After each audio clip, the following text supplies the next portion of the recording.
Did you know there are hidden pop-up menus on your iPhone's home screen? I'm Jessica from techboomers.com, and in this video, I'll show you how to access the hidden menus of quick actions on iPhone. Now let's get started. The hidden menus on iPhone are called quick actions.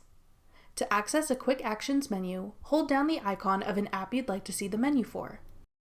Many of the apps that come pre-installed on iPhone will have these menus, including Notes, Messages, Phone, Settings, and Camera.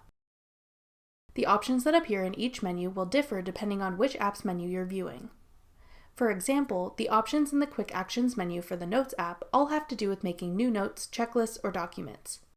While the Mail app Quick Actions give you shortcuts to drafting a new email, search for a specific email, or access your inboxes. Many third-party apps also make use of this feature, such as social media apps like Instagram and TikTok, as well as entertainment apps like Spotify. Try this out on your most used apps to see what quick actions the menus have to offer. These are super useful and allow you to quickly do common actions in your favorite apps. That's all it takes to access and use quick actions menus on iPhone. Thanks for watching. If you found this video helpful, we'd love it if you'd hit the thumbs up button below and subscribe to our channel. We put out great new tech tutorials like this one every week.